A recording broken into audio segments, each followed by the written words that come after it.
ராதா ரவி நமக்கு தெரிஞ்சதெல்லாம் வில்லன். நிஜத்தில் எப்படி? நிஜத்துலேயும் வில்லன் தான். மொத்தம் எத்தனை மனைவி? 5 பேர். ஒரு பேர் ராதாகிருஷ்ணன். அந்த கிருஷ்ணனுக்கு ஏற்ற மாதிரியே நல்லா என்ஜாய் பண்ணுவாங்க. ஏன் இப்படி இருக்கிறீங்க? என்னங்க இது இப்படி இருக்குன்னா? ஓ, 5வது தான் ராதிகா, திரிஷாவுடைய அம்மா. திரிஷா அப்பா வந்து ஆன்மீகவாதியாக இருந்தாருன்னா இத்தனை கல்யாணம் பண்ணியிருக்க முடியாது இல்லையா? ஏன் பண்ணல? எத்தனை ஆன்மீகவாதிகள் 2-3 கல்யாணம் பண்ணி தான் வச்சுருக்காங்க. நித்யானந்தாலாம் பாருங்க, நித்யானந்த சொன்னாங்க. நான் நித்யானந்தா சாமியார் பேரில் அவெல்லாம் கல்யாணம் பண்ணவே இல்லை. அது வந்துங்க, அப்பா வந்து பல பெண்களை திருமணம் செஞ்சாங்கன்னு சொல்கிறாங்க. ஆனால் ஒருத்தரும் அப்பா மேலே எந்த புகாரும் கொடுத்ததில்லை. எல்லாருக்கும் வீடு கொடுத்தாரு, வசதி கொடுத்தாரு. உங்கள்கிட்ட இருக்குல்ல, நீங்களும் தரலாம்ல. நாங்களும் எதுக்கு தரலாம்? பொம்பளை போகிற பொம்பளைக்கிட்டே இப்போ என்ன பொம்பளைகிட்ட போக சொல்கிறியா?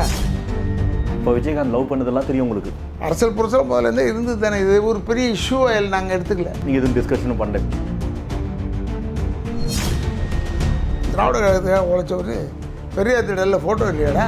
எம்ஜிஆர் ஒரு கூத்தாடி, எம்ஆர் ஒரு கூத்தாடி. தற்காலிகமாக நீக்கிறேன்னு சொன்னாங்க. ஏமா என்னமோ நயன்தாரா பற்றி நான் பேசிகிட்டு இருந்தேன்.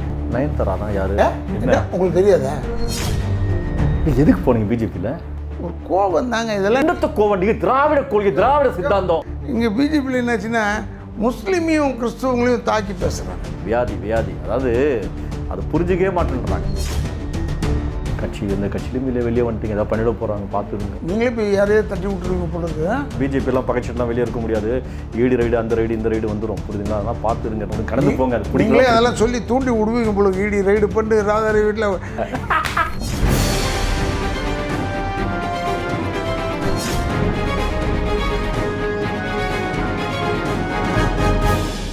வணக்கம் நேயர்களே. மை இந்தியா 24x7 தொலைக்காட்சியின் நேருக்கு நேர் நிகழ்ச்சிக்கு தங்களை அன்புடன் வரவேற்கிறோம். இன்றைய நிகழ்ச்சியில் திரைப்பட நடிகர் டாக்டர் ராதா ரவி வந்துள்ளார். அவரை அன்புடன் வரவேற்போம். வணக்கம். வணக்கம். எப்படி இருக்கீங்க? நல்லா இருக்கேன். முதல்ல என்னுடைய வாழ்த்தை சொல்லிடுறேன். உன்னுடைய சேனல் நீ ஆரம்பித்ததுக்கு என்னுடைய வாழ்த்துக்கள். My India 24x7 very nice name. நீ உண்மையிலே இதுக்கு தான் கரெக்டான ஆள். அதனால் இது நீ ஆரம்பித்தது நல்ல விஷயம். எனக்கு ரொம்ப பெருமையாக இருக்குது. ராதா ரவி நமக்கு தெரிஞ்சதெல்லாம் வில்லன். நிஜத்தில் எப்படி? நிஜத்துலேயும் வில்லன் தான். வில்லன்னா என்ன? வில்லன்னா என்ன? பலாத்காரம் பண்ணுவோம். உங்களுக்கு தெரிஞ்சது ஒரே ஆங்கிள் ஆஃப் வில்லன் தான். கொள்ளடிப்பா, பலாத்காரம், கொள்ளடிக்கிறது, இதுதான். நல்லதை சொல்கிறதுன்னு இருக்குல்ல சில டைமில். நான் என்ன சொல்கிறேன், அது என்ன வில்லன் நடிகர்னு ஒரு அண்டர்லைன் பண்ணுறீங்க. இப்போ நான் வந்து அடைக்கலம் படத்தில் நடித்தேன், அதில் வில்லன் கிடையாது. அப்புறமா திருட்டுராஜாக்கள் பண்ணும்போது 4 ஹீரோவில் நான் ஒரு ஹீரோ. வீரன் வேலு தம்பியில் நான் ஒரே hero, solo hero. So I did a character role also. First villain இல்லை. இல்லை கெட்ட உணவும் கொடுப்பாங்க, நல்ல உணவும் கொடுப்பாங்க. அதில் வந்து ப்ளே பாயாக கொடுத்தாங்க ஸ்டூடெண்ட்டு. கன்னட படத்தில் ஆரம்பிச்சது கன்னட படம் தானே. கன்னட படத்தில் தான் முதல்ல உங்களை அறிமுகப்படுத்துறது கமல்ஹாசனா? தமிழில் தான் வாங்க என்ன அங்கே செய்கிற, இங்கே போ பாலச்சந்திர போய் பாருன்னு சொன்னாப்புல. ஆனால் கே பாலச்சந்தர் நிறைய அந்த பிராமண சமுதாய மக்களே, பிராமண சமுதாய சார்ந்தவர்களே படத்தில் நிறைய வைப்பார் இல்லை? அதில் உங்களுக்கும் வாய்ப்பு கொடுத்துருக்காரு. நான் பிராமணன் இல்லையா? அதுதான் கேட்டேன். உங்களுக்கும் வாய்ப்பு கொடுத்துருப்பாரு. ஆனால் கே பாலச்சந்தர் தன்னுடைய படத்தில் பெரும்பாலும் பிராமண சமுதாயத்தை சார்ந்தவர்களை வளர்த்தாரு, உருவாக்குனாருன்றேன். எனக்கு தெரியல வளர்த்தாரு உருவாக்குனாருன்றது கிடையாது. படத்தில் வாய்ப்பு கொடுத்தாரு, நிறைய கொடுத்தாரு. பற்றி அது உங்களுக்கு தெரிஞ்சிருக்கு அப்போவே? ஏன் எங்களுக்கு தெரியுமே. சரி, உங்களுக்கு சப்போர்ட் பண்ணது யார்? எனக்கு வந்து ஃபஸ்ட்டு படம் சப்போர்ட் பண்ணது கமல் தான். ஓ, என்ன படம்? அதான் மன்மதில் இல்லை. மன்மதில் இல்லை. அதுக்கப்புறம் யாரையும் நான் சப்போர்ட் பண்ணலங்க. ரஜினிகாந்த் எப்படி? ரஜினிகாந்த் இஸ் எ நைஸ் மேனுங்க. அந்த அவர் அரசியலில் போனதாங்க எனக்கு ஒத்து வரல. எனக்கும் தான் பிடிக்க மாட்டேங்குது நீங்கள் அரசியல் போனது. இல்லை இல்லை, ரஜினிகாந்த் மட்டும் இல்லை, நீங்களும் எனக்கு ஏன் தான் இப்படிலாம் பண்ணுறீங்க? நல்லா வளர்றீங்க, தப்படிங்க. சொல்கிறேன், உனக்கு அறிவு தெரியறதுக்கு முன்னாடி வந்து நான் அரசியல் இருக்கேன். கற்பூர வாசம் கழுதைக்கு தெரியல. இல்லை இல்லை இல்லை, நீங்கள் ஏன் போகிறீங்கன்றேன். எங்கள் ஃபேமிலி வந்து பொலிட்டிக்கல் ஃபேமிலியா, அதை தெரிஞ்சு வச்சு. கற்பூர வாசம் கழுதைக்கு தெரிய மாட்டேங்குது இந்த அரசியல்வாதிகளுக்கு. நீங்கள் ஏன் அங்கெல்லாம் போகிறீங்க? ஏன் போகிறீங்க? போகாதீங்க. இப்போ இருக்கிறது கரெக்டு. எந்த கழுதைக்கு கற்பூர வாசம் தெரியுமா? அங்கே போகணுமா? இப்போ அதெல்லாம் எங்கேயும் போகிறது இல்லைங்க. நமக்கு எங்கே தொல்லை வேணாங்க. விஜயகாந்த் வந்து பழகிறதுல சிறப்பான ஒரு வாரி வழங்கக்கூடியவருன்னு சொல்கிறாங்க. அப்போ விஜயகாந்த் மட்டும் சொல்கிறாங்களா? இப்போ ரஜினி கமல்லாம் சொல்லலையே, நான் என்ன செய்யுது செய்யலையே. அதை எப்படி சொல்ல முடியும்? ஏன் சொல்கிறாங்க அப்படின்னு தெரியல. இல்லை, எல்லோரும் சொல்கிறாங்க, நீங்களும் சொல்லியன்றேன். நான் சொல்லுவேன். எப்பயும் விஜயமா பற்றி பேச நான் சொல்லுவேன். நான் ஆனால் நிறைய படத்தில் நீங்கள் ராதிகா, விஜயகாந்த் இல்லையா? அதிக படத்தில் நானும் விஜயகாந்தோட ரொம்ப செஞ்சுருக்கேன். படத்துலேயே ராதிகாவுடைய அண்ணன் மாதிரி இருப்பீங்க. அப்படி பார்த்தா வீரபாண்டியனில் நான் வந்து இது ராதிகா விரும்புகிற கேரக்டர் பண்ணேனே, கல்யாணம் பண்ணிக்கணுன்னு. ஏன் அப்படி பண்ணீங்க? டைரக்டர் துறைன்னு அவர் சொன்னார், பண்ணுறோம். அவர் தான் அப்படி சொல்கிறார், நீங்கள் நடிக்கலாமா? நீங்கள் அவர் தான் சொன்னார், இப்படி சொல்லலாம். அப்போ எப்படி ஆளு துறை? ரைட்டு தான், பட் எப்படிப்பட்ட ஆளு தான் கேரக்டர் எப்படி உருவாக்கும்? அதுக்கு என்ன செய்யுது? அப்புறம் விஜயகாந்த் சார் அதான் சொல்கிறேன், நாங்கள் விஜய் மாமாவில் எப்பவுமே மரியாதை உண்டு. ரொம்ப க்ளோஸில், ரொம்ப நெருக்கம் நாங்கள்லாம். இப்போ விஜயகாந்த் லவ் பண்ணதெல்லாம் தெரியும் உங்களுக்கு? அதெல்லாம் தெரியாது. அவ்வளோ க்ளோஸ்ன்றீங்க? க்ளோஸ் தாங்க, க்ளோஸாக இருந்தால் எல்லாமே தெரியணுமா என்ன? அவரும் ஒரு நடிகை லவ் பண்ணாருன்னு சொன்னாங்களே, தெரியுமான்னு கேட்டேன். தெரியாது. தெரியாதுல்ல, இப்போ நான் சொல்லி தான் தெரியும் உங்களுக்கு. அரசியல் புரசல் முதல்லேருந்தே இருந்தது தானே. இது ஒரு பெரிய இஷ்யூவாக நாங்கள் எடுத்துக்கல. என்ன இஷ்யூ எடுத்துக்கணும்? அது இஷ்யூ எடுத்துக்கிட்டால் தான் உங்கள்கிட்ட பதில் சொல்ல. இல்லை, என்ன அரசியல் புரசல் நீங்களே? இல்லைங்க, எல்லாருமே அரசியல் புரசல் தெரியாமல் இருந்தால் இல்லை, என்ன மேட்ருன்னு கேட்டேன். தெரியல. இது இஷ்யூ நீங்கள் என்ன? ஒன்றுமே இல்லையா? அரசியல் புரசல் அவங்க நெருக்கமாக இருக்காங்க, அவரோட நெருக்கமாக இருக்காரு, சினிமாவில் சொல்லலை. அது மாதிரி சொன்னாங்க. ஓ ரைட், நம்ம காலை வாங்கிட்டு இந்த காலை வாங்கிட்டு இந்த காலை விட்டு போகிறது தான் பெருந்தன்மை உங்களுக்கு. பெருந்தன்மை அதெல்லாம் நமக்கு தேவையில்லாத விஷயங்கள். அது அவங்க பர்சனல் மேட்டர். விரும்பினா கட்டிக்கிட்டு விரும்பாட்ட போட்டோம், நமக்கு என்ன அவன் வாழ்க்கை அவனுக்கு அப்படின்ற மாதிரி நவுந்துட்டீங்க நீங்கள் இல்லையா? ரொம்ப ஜென்டில்மேனாக எனக்கு நவுந்துட்டீங்க. அதுக்கு சொல்ல, அதுக்கு நான் பாராட்டினேன் தலைவரை. நீங்கள் எப்பவுமே என்ன தப்பாகவே பார்க்குறீங்க. பாராட்டினீங்களா? சரி, நான் உங்கள் பயோகிராஃபிக்குள்ளே வரேன். அப்பா நீங்கள் கூட போகிறதுங்க 3 தங்கச்சிங்க இல்லையா? அப்பா, அம்மா, தனலட்சுமி அம்மாள். எனக்கு 2 அக்கா, ஒரு தங்கச்சி. ஓ, மிடில் நீங்கள். ரைட்டு. அவங்க எங்கே இருக்காங்க அக்கா தங்கச்சிங்க? எல்லாம் யூஎஸ்ல. நீங்கள் மட்டும் இங்கே இருக்கிறீங்க? நானும் என் தங்கச்சி 2 பேருமே இங்கே. அப்பாவுக்கு மொத்தம் எத்தனை மனைவி? 5 பேர். எத்தனை மனைவின்னு கேட்டேன். அதான் 5 பேர். 5 மனைவியா? ரெக்கக்னைஸ்டு மனைவிகள். அப்போல்லாம் வந்து அந்த சட்டங்கள் ஒன்றுமே இல்லை. அதனால் இப்போ இருந்தால் இந்து ஆக்டில் தூக்கி போட்டுருவோம் உள்ள. 5 மனைவி, 5 அம்மா. 5 அம்மா எப்படி ஆகும்? சித்தி, பெரியம்மா, அப்படி தானே ஆகும். அப்போ ராதிகா, நிரோஷா அவங்க தான் 5ஆவது வந்தது. கீதா, ராதா. கீதா, ராதான்னு எல்லாருமே ராதான்னு தான் பேர் போட்டுக்கணும். அம்மா ஒன்றும் சொல்லியா அப்பா இப்படி கல்யாணம் பண்ணுது? ஒன்றும் சொல்ல மாட்டாங்க. ஏன்? இல்லை அவங்களுக்கு அதை பற்றி இல்லை. இவர் இஷ்டம், அவர் இஷ்டம், போகிறாரு வராரு, நமக்கு என்ன இருக்குது?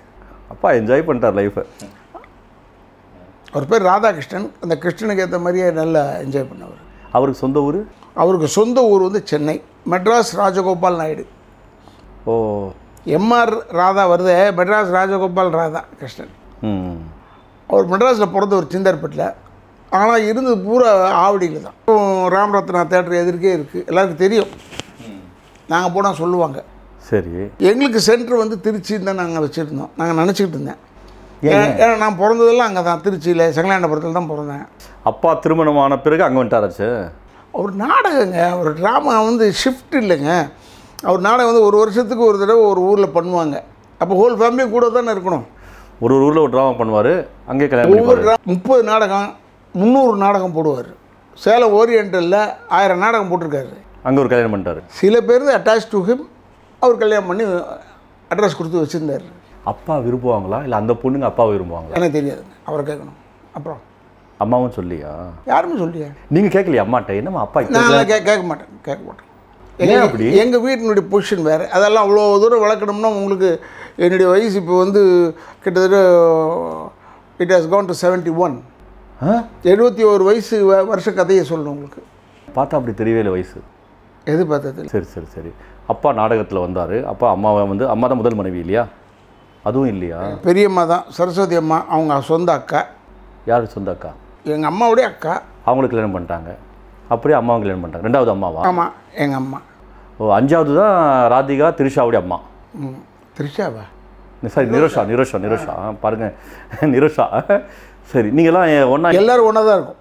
சின்ன வயசு ஒன்றா தான் இருந்தோம். இப்போவும் ஒன்றா தான் இருக்கும். இல்லை, சின்ன வயசில் எல்லாம் ஒன்றா இருந்தோம். அவங்கவுங்க தனித்தனி வீட்டில் இருக்காங்க, அவ்வளோதான். இப்போ இந்த வீட்டில் யாரும் இல்லை. அப்போது இந்த வீட்டில் நானும் என் ஒய்ஃப் மட்டும்தான். அப்பா வந்துட்டு பெரியார் கொள்கை ஏற்றுக்கொண்டார், பெரியாரை பின்பற்றினார். ஏன், எப்போத்துலேருந்து? பேரறிஞர் அண்ணா தான் முதல்ல அறிமுகப்படுத்தினார் பெரியாருக்கு. ஒற்றவாடா தேட்டரில், ஐ திங்க் தேவர் ஹால் நினைக்கிறேன், தேவர் ஹால் திருச்சியில். அப்போல்லாம் கம்யூனிஸ்ட் தியரி தான் பேசுவார். அப்புறமா அப்படியே பெரியாரை பார்த்து பெரியார்கிட்ட சேர்ந்தவொன்னு ரொம்ப ஆர்டண்ட்டாக உண்மையானவர் ஆகிட்டார், ஃபாலோவராக. அவருக்கு அது ஒத்து போச்சுன்னு நினைக்கிறேன். அந்த டியூன், என்ன டியூன்? அது பெரியாருடைய டியூன் ஒத்து போச்சுன்னு நினைக்கிறேன். ஒருவேளை அப்பா வந்து ஆன்மீகவாதியாக இருந்தாருன்னா இத்தனை கல்யாணம் பண்ணியிருக்க முடியாது இல்லையா? அதெல்லாம் பண்ணியிருக்கலாம். சொல்லுங்கள். பண்ணிக்கலாமா? ஏன் பண்ணல? எத்தனை ஆன்மீகவாதிகள் 2-3 கல்யாணம் பண்ணி தான் வச்சுருக்காங்க. இப்போ நம்ம நித்யானந்தாலாம் பாருங்க, நித்யானந்தா நான் நித்யானந்தா சாமியார் பேரில் அல்ல, அவெல்லாம் கல்யாணம் பண்ணவே இல்லை, ஆன்மீகவாதி. அது சொல்ல வந்தேன். அந்த ஆன்மீகம் வேறு, இந்த ஆன்மீகம் வேறு. இப்போ திராவிடத்தில் அப்பா பெரியார் கொள்கையை ஏற்றுக்கொண்டார், பெரியார் கூட இருந்தார். ஆனால் இருந்தாலும் அப்பா வந்து அந்த காலத்திலேயே ஒரு பலமாக இருந்தார். அவரை பார்த்தா எல்லாரும் பயப்படக்கூடிய நிலைக்கு இருந்தார். என்ன காரணம்? சிவாஜி கணேசனே வந்து ஒரு மரியாதை கொடுப்பார். சார் வந்து எங்கள் கம்பெனியில் இருந்தவருங்க, சின்ன பையனா. பட் எம்ஜிஆர்லாம் வந்து எங்கள் அப்பாவை எப்படி பார்த்துருப்பாருன்னா நாடக ஆர்டிஸ்ட்டாக பார்த்துருப்பார் நான் நினைக்கிறேன். விகேஆர் சித்தப்பா எனக்கு சொல்லியிருக்காரு. அதாவது ஒற்றவாடை தேட்டரில் தான் நாடகம் நடக்கும். அப்போ ஃபேமிலியோடு அங்கே தான் கம்பெனி ஸ்டே. அப்போ விகேஆர் சித்தப்பா சொன்னார், விகே ராமசாமி சித்தப்பா, அவர் சொன்னார், ட்ரெயினில் அவன் அண்ணனோட வருவான்பா, வெள்ளையாக தெரிவார்ப்பா. யார்? புரட்சி தலைவர். அவர் நேரம் இந்த கொட்டைக்கு தான் வருவார். அவருக்கு நல்ல பழக்கம் எம்ஜிஆரோட.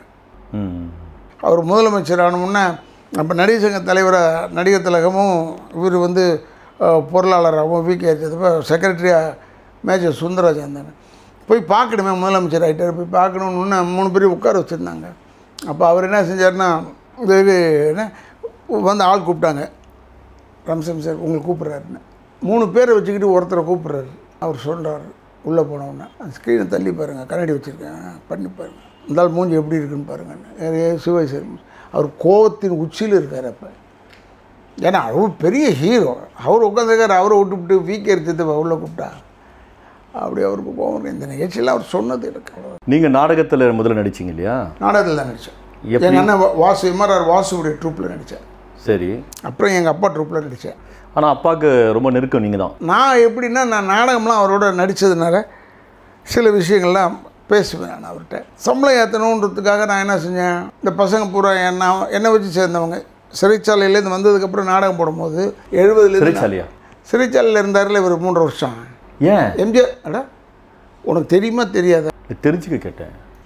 உனக்கு தெரியுமா தெரியாது? எம்ஜிஆர் சுட்டது தெரியுமா தெரியாது? ஒரே விஷயம் எனக்கு தெரியாது.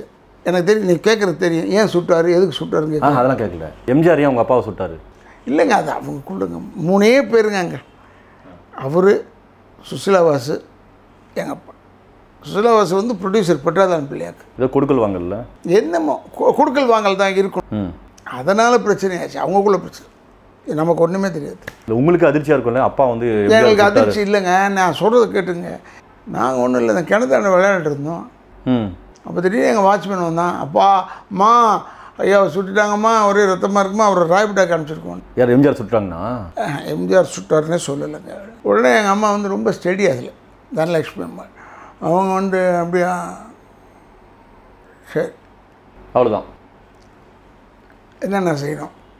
எங்கள் சின்ன மாமா இருக்கார், எங்கள் சின்னக்காவை கல்யாணம் பண்ணிக்கிட்டவர். அப்போ அவர் இன்ஜினியர் இருந்தார் பாண்டிச்சேரியில். நாங்கள் கொஞ்சம் அங்கே ஒர்க் விட்டுட்டு வாடா சொன்னோம். இன்னும் அவர் லீவை போட்டு வந்துட்டார்.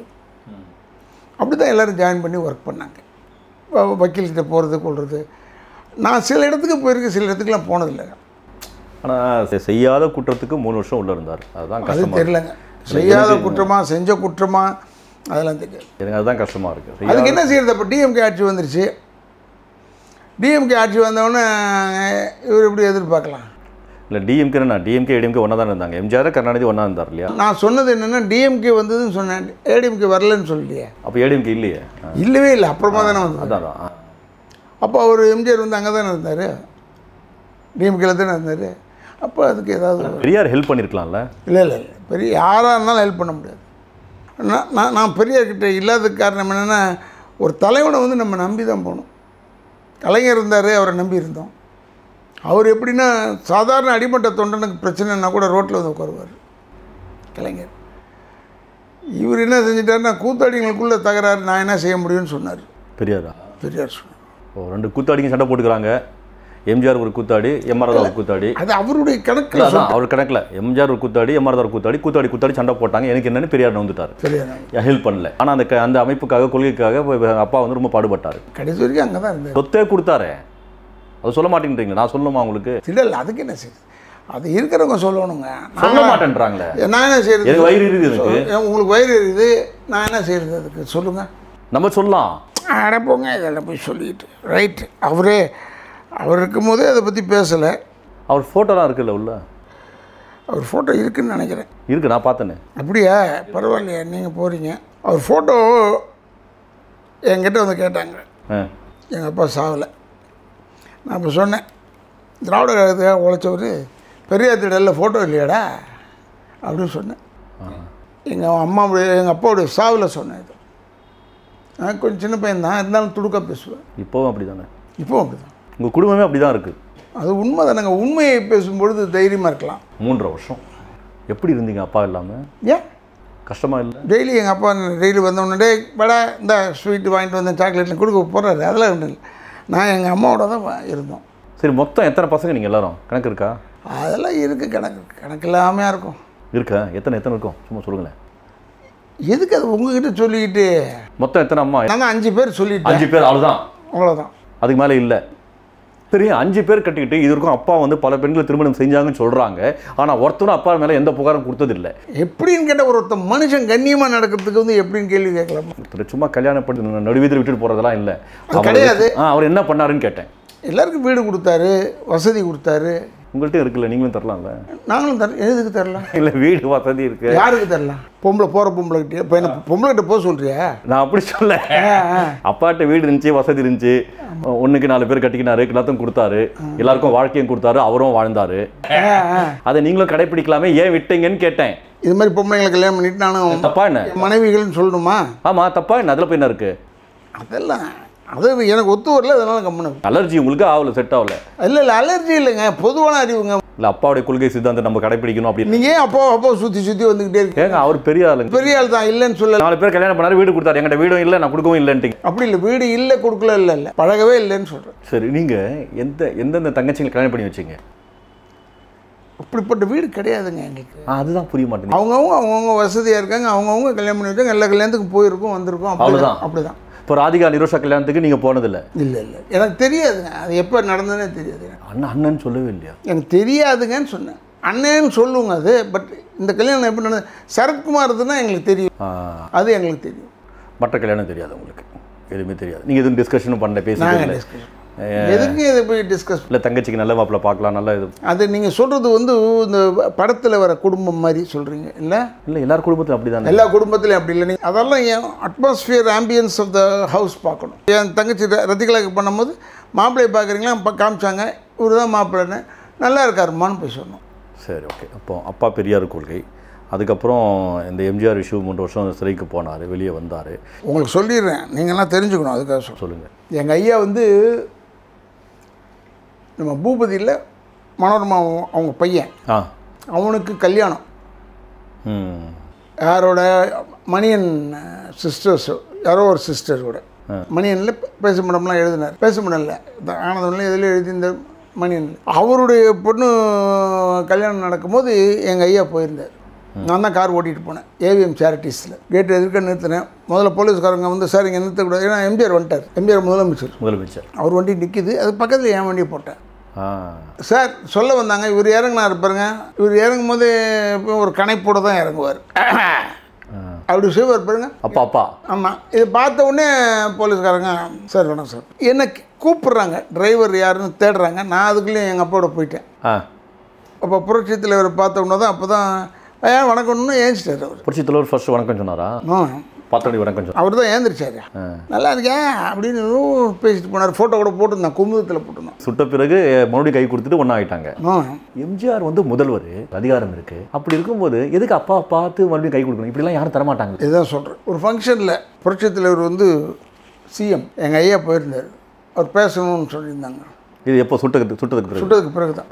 நான் சொல்கிறதெல்லாம் சுட்டதுக்கு பிறகு. ரைட்டு. அப்போது எங்கள் அப்பா வந்து மைக்கில் சொன்னான், மாண்புமிகு முதல்வர் புரட்சி தலைவர் எம்ஜிஆர் அவர்களே அப்படின்னு சொல்லிட்டார். எங்கள் அப்பா நேராக வந்து மைக்கை பிடிச்சிட்டார். என்னை வாடான்னு சொல்லியிருக்கலாம், என்னை டேன்னு சொல்லியிருக்கலாம். இந்த புரட்சி தலைவர் இது முதலமைச்சர் இதெல்லாம் சொல்லி என்னை அசிங்கப்படுத்தாதீங்க நீங்கன்னு சொன்னார். அதான் ஏன் அந்த அளவுக்கு ஒரு தன்மையானவர். அவர் தன்மை அது இல்லை. அது எப்படின்னு கேட்குறேன். இது என்ன கேட்டிங்கன்னா, ஒரு மனிதனுடைய கேரக்டர் போய் என்னங்கிட்ட கேட்குறீங்களே. ரஜினிகாந்த் மாதிரியோ, கமல்ஹாசன் மாதிரியோ, சிவாஜி கணேசன் மாதிரி இருந்தால் அது விஷயம் வேறு. ஆனால் அப்பா வந்து வில்லன் கேரக்டர். அதாவது நீங்கள் இவரை ஒரு பப்ளிக்காக பேசுகிறீங்க, ஒரு villain character. He was a great actor, அதை ஃபஸ்ட்டு சொல்லுங்கள். பட் மக்கள் செல்வாக்கு இவங்கள்ட்ட தானே இருந்துச்சு. வேட்டா எம்ஜிஆர். மக்கள் செல்வாக்கை பற்றி என்னங்க கவலை? எங்கள் ஐயாவுக்கு நாடகம் போட்டு ஹவுஸ்ஃபுல் ஆகுது. மக்கள் செல்வாக்கு இல்லையா? எம்ஜிஆர் வந்து மக்கள் செல்வாக்கு அதிகாரத்தில் இருக்கிறாரு. அப்படி இருந்தும் அதெல்லாம் பயன்படுத்தாமல் அதெல்லாம் வெளியே காட்டிக்கொள்ளாமல் என்னையே அப்படி சொல்கிறீங்கன்னு கேட்குறது அவருடைய பெருந்தன்மை. அதே சமயத்தில் அந்த அளவுக்கு மதித்து நடக்கணும்னா எம்ஆர் ராதா அப்படி என்னவா இருந்தார்? என்னங்க செய்கிறது? அதுக்கு வழிவகுத்து கொடுத்தது அப்படி. இப்போ நான் கூட தான் என்ன நீ ஹீரோ மாதிரி இருக்கேன்னு சொல்லுவாங்க. அதுக்கு என்ன செய்கிறது? செய்கிற வேஷம் தானே. நடிப்பில் யார் பெஸ்ட்டு, அப்பாவா சிவாஜியா? நடிப்பில் எங்கள் ஐயா தான் நம்பர் 1. ஆனால் ஊர் சொல்ல மாட்டார். ஊர் சொல்லாது, நான் என்ன செய்யறது? நடிப்புனாவே, நடிப்பு திலகம்னாவே, நடிப்புனாவே சிவாஜி தான். ஹீரோ தாங்க சொல்லுவாங்க எப்பவுமே. நம்ம ஊரில் நடிப்புன்னு போயிட்டு ஹீரோ என்ன இல்லைங்க, நம்ம ஊரில் அது வியாதிங்க. ஹீரோ தான் வியாதி வியாதி வியாதி வியாதி வியாதி வியாதி. அதாவது அது புரிஞ்சிக்கவே மாட்டேன்றாங்க. சிவாஜி கணேசன் ஹீரோ இருந்தால் நடிப்பு நல்லது. ஆனால் ஒரு ஓவர் ஆக்டிங் சிவாஜி கணேசன். ஆனால் அப்பா கேரக்டர் அப்படி இல்லை, நேச்சுரல் கேரக்டர், நேச்சுரல் ஆக்டிங். நீங்கள் மனசில் நினச்சதை நான் சொன்னேன். அவங்க அந்த லிமிட்டேஷன் ஆஃப் ஆக்டிங். இது நடிப்புன்னு பார்க்கும்போது சிவாஜியா எம்ஆர் ராதான்னு பார்க்கும்போது எம்ஆர் ராதா தான். அது யார் கம்பேர் பண்ணாலும் நான் ஒத்துக்க மாட்டேன். இப்போ நீங்கள் சொன்னீங்களா அப்பா தான்? இல்லை இல்லை, அப்பா தான் நம்ம சொன்னது ஒன்று. அந்த அதை ஹூக் பண்ணிக்காதீங்க. குழப்பம் இருக்குல்ல? நான் குழப்பமில்லை, நீங்கள் குழம்பிட்டீங்க. ஒரே கேள்வி தான், நடிப்பில் நம்பர் 1 யார், அப்பாவா சிவாஜி? நீங்கள் கேள்வி கேட்குறது இதை வந்து நான் அப்படிலாம் சொல்லக்கூடாது, சொல்லவும் முடியாது. ஏன்னா I am in this line. அப்புறம் அப்பா எப்போ இருந்தார்? 1967. என்ன ஆச்சு? என்னாச்சுன்னா ஜாண்டிஸ். பட் திருச்சி தான் முதல் வீடு நாங்கள் வாங்கினது எங்கள் அப்பா. அந்த வீட்லேயும் போய் படுத்துக்கிட்டு எங்கள் அம்மா பேர் சொல்லி தானே வந்து தான் கேட்டார். வந்துட்டாங்கன்னு சொன்னோன்னே அங்கே தான் கோமாவானார். அவர் யாருன்ட்டார். அவ்வளோதான். ட்ரீட்மெண்ட் எதுவும் செட் ஆகல? செட் ஆகலை. யார் வந்தாங்க இடத்துக்கு? அப்பா இறப்புக்கு வரல, இறக்கிறதுக்கு முந்தின நாள் வந்தார். யார்? நடிகர் திலகம் வந்தார். ஆனால் இறப்புக்கு வரல. இறப்புக்கு வரல. ஏன்? அது ஏன் வரலன்னு தான் அவரே பார்த்து கேட்டேன். ஏவிஎம்மில் பார்த்து கேட்டேன். ஏன் இப்படி இருக்கிறீங்க? நடிகர் திலகத்தை என்னங்க இது இப்படி இருக்குன்னா? அப்பா அவ்வளோ பெரிய ஆள், இறப்பதுக்கு முன்னே வந்தது, அது ரைட், ஓகே. இறந்த பிறகு வரணும்ல. அதுக்கு என்ன செய்ய சொல்கிறீங்கன்னு கேட்குறேன். வரல. எனக்கு வருத்தம் இருந்தது. நேராக பார்த்தோன்னே சொன்னேன். ஏன்னா அவர் கூட சேர்ந்து நடிச்சாருன்றதுக்காக சொல்லலை, நம்ம கம்பெனியில் இருந்தாருன்றதுக்காக ஏவிஎம்மில் சொன்னேன். அந்த உரிமையோடு கேட்டீங்க? அந்த உரிமையோடு தான் கேட்டேன். நான் என்ன சொன்னார்? அப்பா நீங்கள் ஏன்ப்பா வரல அப்பாவுடைய சாவுக்கு? அது வந்துட அப்படின்னு சொல்லிட்டு ஏதோ சொன்னார். கதை விட்டார், மறந்துட்டேன். எம்ஜிஆர்? எம்ஜிஆர் வரல. அவரும் வரலையா? எங்கள் சங்கலாண்டபுரத்துக்குள்ளே வந்தாருன்னா பிரச்சனை ஆகிடும்னு எல்லாரும் போலீஸ் சொல்லியிருப்பாங்க. என்னத்த சொல்லியிருப்பாங்க? எவ்வளோ செஞ்சார் அப்பா அவருக்கு? அதுக்கு என்ன செய்யுது? வந்து பார்த்துருக்கலாம் கடைசி. இது ஒன்றும் செஞ்சார்ல. என்ன என்ன உங்களுக்கு தெரியாதா? சத்தியமாக தெரியாது. தெரியாதுன்னு விட்டுருங்க. தெரியாதே இருக்கட்டும். என்ன அதுவா? தெரியாமல் இருக்கட்டும். இல்லை, எவ்வளோ செஞ்சார் அப்பா, அந்த ஒரு நன்றி சொத்துக்கு வந்திருக்கலாம். அவருக்கு எம்ஜிஆர் தான் பிடிக்கும். எம்ஜிஆருக்கு அப்பா பிடிக்கும், ஆனால் வரல. ஏன்னா இருக்கும்போது ஒரு மனுஷனுக்கு ஒரு பார்வை. அப்படி இல்லை, அவர் தான் கவர்மெண்ட் வண்டி அனுப்பிச்சார், கொண்டார், அதெல்லாம் செஞ்சார். பட் அவர் கேட்டதுக்கு சொல்லியிருப்பாங்க, போலீஸில் சொல்லியிருப்பாங்க. எங்கள் அப்பா திராவிட கழகம் தான். பட் இப்போ இவர் காமராஜரை ரொம்ப பிடிக்கும். ஏன்? அவரை கேட்கணும், அவருக்கு பிடிக்கும். ஆனால் நிறைய விஷயம் நீங்கள் கடந்து போய்ட்றீங்கல்ல, தெரியாது, அவரை கேட்கணும். உண்மையிலே கண்ணே நீங்கள் கேட்குறது சைக்கலாஜிக்கலாக it is not a question at all. But நீ கேட்குற, நீ எனக்கு வேண்டியப்பட்டவனாச்சே, அதனால் நீ கேட்குறது கம்மன் தலையாட்டிக்கிட்டு இல்லைப்பா எனக்கு தெரியாதுப்பான்னு சொல்கிறேன்.